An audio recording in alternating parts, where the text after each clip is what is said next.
চাইলে এক্সাক্ট ওয়েতে ব্যবসা করেন, ট্যাক্স কাটলে ট্যাক্সের রিসিট দেন, ভ্যাট কাটলে ভ্যাটের রিসিট দেন, সেটাও কিন্তু দেয় না। সে ট্যাক্স কেটে আমাকে চেক দিচ্ছে, সেই চেক আমার অ্যাকাউন্টে জমা হচ্ছে, আমাকে তার এগেনস্টে আবার ট্যাক্স দিতে হচ্ছে, এই উত্তর তার কাছে নাই। কেন? আমরা কখনো কোশ্চেন করছি সম্মিলিত ভাবে? ট্যাক্সের সার্টিফিকেট দেন আপনি, আমার আমার আমার সিনেমার টিকিট বিক্রির টাকা থেকে আপনি যে ট্যাক্সটা কর্তন করলেন সেই সার্টিফিকেটটা দেন। আমরা কেউ কোশ্চেন করছি? কোনদিন কোশ্চেন করি নাই। কেন করি নাই? কারণ আমরা দুর্বল। আমাদেরকে সবল হতে হবে। বাংলা চলচ্চিত্রকে বাঁচাতে গেলে এখন সবল হতে হবে। আমি খসরু ভাইকে, জন্টু আঙ্কেলকে, শাহিন ভাইকে, বাচ্চু আঙ্কেলকে রিকোয়েস্ট করব যে আপনারা কয়েকজন মুরব্বী মিলে একটু বসেন, আমরা আলোচনা করি। রাস্তা অনেক কিছু আছে, রাস্তা আমার আমার ক্ষুদ্র জ্ঞানে কিছু রাস্তা আমি বলতে পারবো। আমি খসরু ভাইয়ের সাথে কিছু কাজ কিন্তু বাংলাদেশে হবে না। এই যে 19 সংগঠনের নেতৃবৃন্দ আছে, তারা শুধু চেয়ে চেয়ে দেখবে তাদের কলাকুশলীরা সব বেকার হয়ে বসে আছে। কাজ পুরোটাই কিন্তু কলকাতাতে বা ইন্ডিয়ার বিভিন্ন জায়গায় হবে। কারণ কি জানেন? কারণ ওখানে কাজ করলে রিবেট পাওয়া যায় বিভিন্ন স্টেটে, বিভিন্ন জায়গায়। এই যে বানারসে কাজ করছে, কেন কাজ করছে? 25% রিবেট পাওয়া যায়। ঝাড়খণ্ডে কাজ করলে 35% রিবেট পাওয়া যায়। এই সুবিধাগুলো নেওয়ার জন্য ওখানে কাজ করবে। আর এসবিএফ এর মতো প্রতিষ্ঠান বাংলাদেশে একটা লোকাল প্রতিষ্ঠানের সাথে জয়েন্ট করে একটা প্রতিষ্ঠান ক্রিয়েট করছে।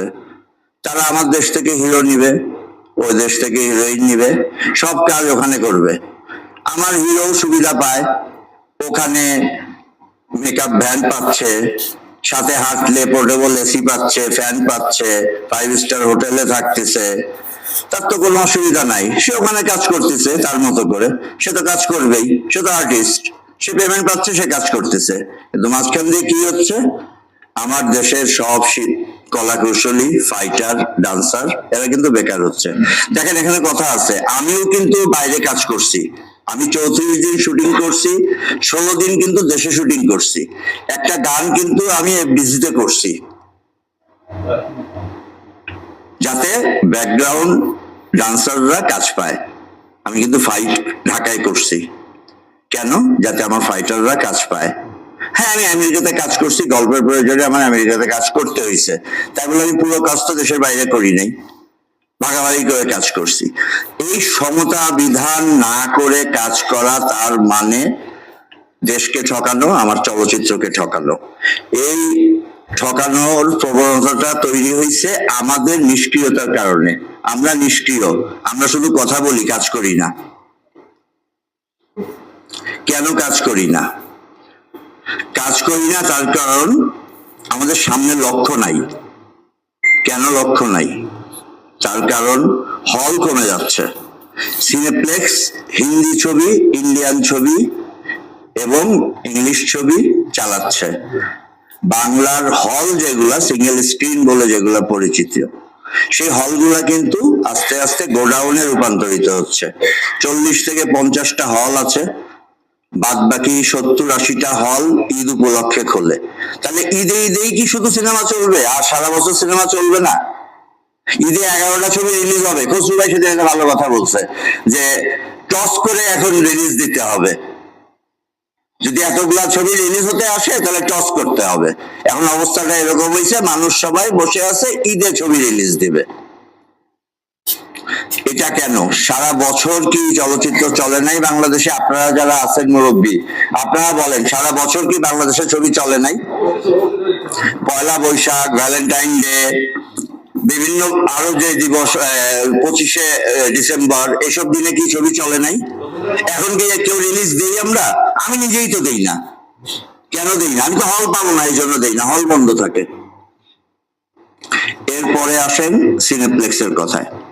সিনেপ্লেক্স পেয়ে গেছে মনোপলি।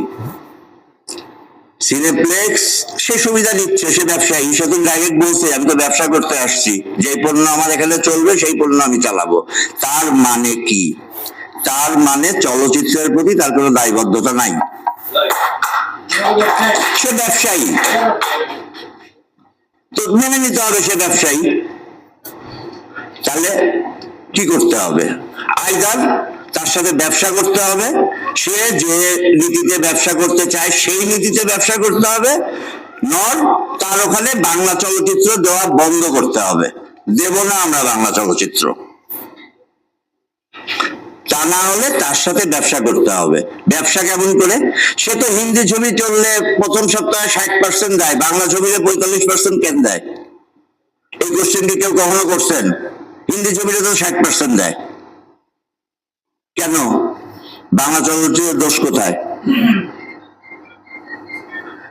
সে বাংলাদেশের মানুষ, বাংলাদেশের এমপি, জাতীয় সংসদের এমপি, মহান জাতীয় সংসদের এমপি, কিন্তু বাংলা চলচ্চিত্রকে মনে হয় না ভালোবাসে। বাংলা চলচ্চিত্রকে ভালোবাসলে দুটা ছবি বানানোর পরে তৃতীয় ছবিটাও বানাইতো। সে ছবি বানায় না, সে ব্যবসা করে। তো ব্যবসায় যদি করবেন